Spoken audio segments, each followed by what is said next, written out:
Hi everyone and welcome to my channel. My name is Alex and in this episode I decided to review UFC 2 for PS4. I gotta say it's a bit different than the other fighting games that I tend to review, as this game is based on reality rather than fantasy. Alright, let's start with the graphics. I think the graphics in UFC 2 are really impressive. There's a great amount of detail put in this game. The skin texture looks very convincing, well, for a video game. When the characters receive damage, they get bruises, scratches, bleeding, etc. All done in an impressive and believable detail. You can even see the characters sweat and blush the more they move, and while they sweat and get dehydrated, you can even see some veins pumping. The hair mechanics are also impressive.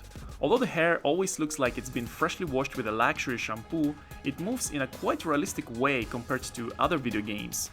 The game uses the face scanning tech to recreate all the real-life celebrities. Attention has been paid to every fighter's body structures, fighting stances, tattoos, and even birthmarks. All characters look like real people, even the custom characters look realistic. Well, depends on how good you are at customizing. I think the face scanning is the way to go in the future for video games, and I hope more developers will adapt this technique. The way the characters move seem quite natural and realistic. There are a few instances though where the movement might seem a bit odd, especially when it's shown in slow-mo. Also, I'd like to know that there is an imperfection in the graphics when playing as big characters. Like here you can clearly see how the body is phasing through the belt, and here how the characters are phasing through each other. So I think they should have worked a bit more on things like that. The sound is very well done. The commentators are perfectly synchronized with the action.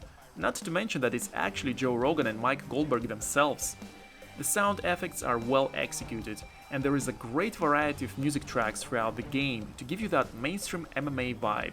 Overall, I like the presentation in UFC 2, from the menu layout to graphics and sound. The character roster is insanely large for a fighting game. There are 279 unique fighters plus 46 alternative versions of some of those fighters.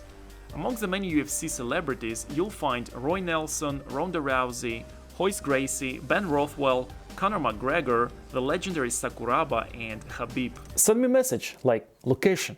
Doesn't matter, gonna come. One of the highlights of the character roster, as well as the biggest selling point, is the inclusion of the father of mixed martial arts himself, the great Bruce Lee. I like playing as Liu Kang and Forrest Law, but Bruce is the OG, and we finally get to play as him, which I think is dope. Although his speed is seriously slowed down so that it matches the other fighters, according to actual witnesses, Bruce Lee's striking speed was at least 3 times faster than what is shown in this game. You can also create a bunch of custom characters of your own. The game has a great create a character builder similar to games like Saints Row. There are several presets for faces to choose from. Every single one of the male faces are horrifyingly ugly though, resembling orcs more than actual humans. Thankfully, you can also sculpt your character's face and make them handsome and good-looking with the use of the bars for every part of their face, like brows, nose, cheeks, etc. In my opinion, the use of the bars is the best way for character creation in video games. It makes the game a lot more immersive than using presets. For me, if a game doesn't use bars for character creation, it better remove character creation altogether. Although UFC 2 doesn't have bars for sculpting the body, it offers a good and sufficient variety of body types, especially for males. Whether you want to go for skinny, athletic, a dad bod, or somewhere in between, it's all here. You can also adjust your character's eye color, height, and weight class. There's a good amount of hairstyles and hair colors too, as well as facial hair, brows, and body hair options. You can add tattoos and choose your gear type and accessories. There are options to give your character a nationality background, name, nickname, and age, and you can choose your fighting style. Each fighting style comes with an arsenal of moves that you can assign to your fighter. There's also a big list of music tracks that you can use for your fighter's entrance in the ring, and you can choose their personality that will affect their entrance in the ring as well as their winning pose. The only thing I wish is that you could adjust the size of your character's head.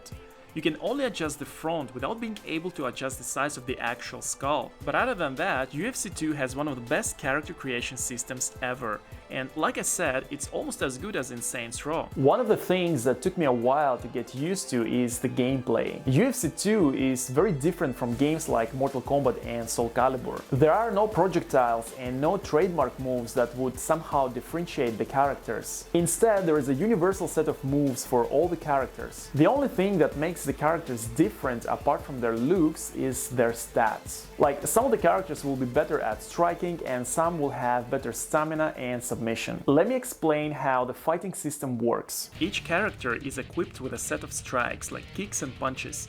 Each limb of your character is assigned to a different button, so you are able to separately control the left punch, the left kick and the right kick. Up until now, it's just like in the Tekken games, so it should be easy for you to get used to it. Using the directional buttons along with L1 and L2, you can either make your strikes stronger or do different variations of strikes. Next is where things get new and a bit complicated for new players. In UFC 2, you can perform clinches, takedowns and submissions, and this is where the stats of your character as well as your reaction will play a major role to win the fights. Once you initiate these moves, you need to keep an eye for the options that become available to you and react fast before your opponent does. These options will basically navigate you and tell you exactly what you need to press in order to execute them. The clinch can be transitioned to takedowns and takedowns to submissions, and you can always disengage and continue with striking. This system is very engaging and largely based on your reactions and decision making as well as strategy. Like I said, this fighting system is very different from the classic fighting game format, so I strongly suggest you complete the tutorial and practice modes before you start playing.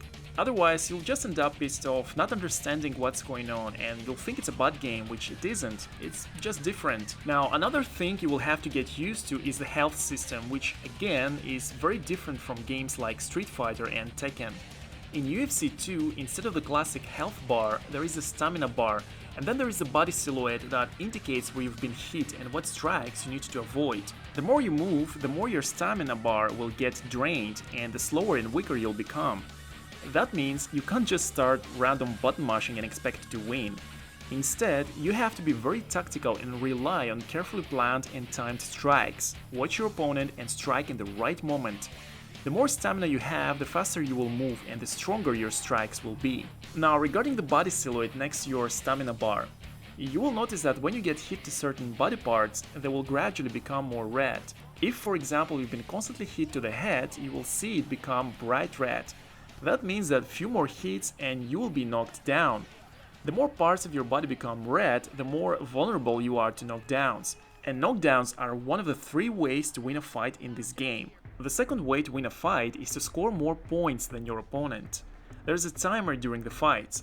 If the time runs out and neither of the fighters manage to knock the other down, then whoever scores more points wins the fight. The points are counted by several factors, like by how many strikes you've managed to land out of all of your attempted strikes, how much damage did you manage to deal, and how many successful takedowns you've managed to execute. So like I said, you have to be very tactical in this game. The third way to win a fight is by successfully completing a submission technique. This is probably the hardest way to go for. If your opponent has better stats than yours in this field, then you won't be very successful. During the submission game, your opponent will constantly resist and can even turn things around and put you into submission, stealing your win. Again, I recommend you play the tutorial first and understand how everything works before you play the various modes available in this game. Coming to the modes, there are several online and offline modes here to keep things spicy. Most modes are basically single fights against either a CPU of your choice or a player online, depends what you choose. In the live events, you pick up a preset match with already chosen fighters. You try to predict how the fight will end and then try to execute that prediction. If your prediction is correct, you will get some rewards. There is a knockout mode which plays a bit differently than the other modes. This mode actually has the classic fighting game format. There is no stamina and no body damage indicator. Instead, here you have the classic fighting game health bar. When you drain your opponent's health bar, they will be knocked out and you win the fight. The online mode has all the standard online options like ranked matches and quick fights, no surprises here. If you've ever played a fighting game online, then you know the drill. You get in, you get your ass kicked and humiliated, and you get out. Then we have the career mode, which for me is the juice of this game. You start by either creating a new character or by importing a character that you've already created earlier. If you import an already created character, you will only be able to import their visual appearance, name and weight class. You won't be able to have their fighting performance stats imported. The career mode is kind of like a story mode, and the fact that you play as your customized character makes it even more immersive. In the beginning, you need to win a fight in order to get picked by one of the coaches that scout for new talent. Once you're in the team, you will fight a couple of amateur matches until you make your debut in the UFC ring and eventually become the UFC champion before you retire. In between the matches, you will have the chance to train your character, to improve their performance in the clinch, strikes, submission, and so on. After you enter the UFC, you will even be able to customize the appearance of your character as many times as you want. I would usually just change the haircut and facial hair, maybe the hair color, just to get the feeling that time is passing and my character is getting older.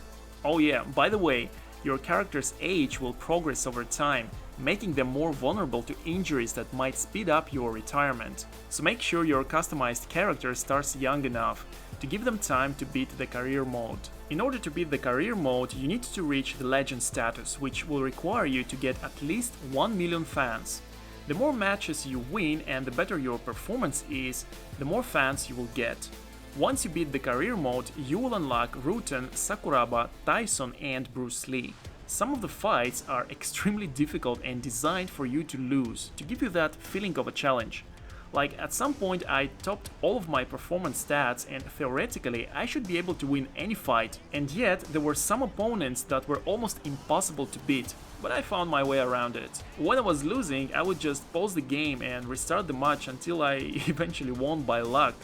That way I ended up having 38 wins with no losses or draws. All in all, UFC 2 is a fun game if you learn how to play it. So at first I was skeptical when my brother tried to get me hooked on the UFC games, but I gotta be honest, I really enjoyed UFC 2. I found it to be a great alternative to the classic fighting games that I normally play, but I also gotta say that the graphics in this game played a huge role for me to like it. Like before UFC 2, I tried UFC Undisputed for PS3, which left me unimpressed. So I guess these fighting games that are based on real world really thrive with the PS4 and now the PS5 graphics. If you're into fighting games, then I suggest you check this game out. Or maybe grab another UFC game from the series like UFC 3 or 4. They are roughly the same, well, at least to me. Let me know what's your opinion on this game in the comment section below. Maybe you'd like me to review another UFC game or maybe WWF game or something. Press like and subscribe if you enjoyed listening to my accent. Check out my other videos and send me a message, like location.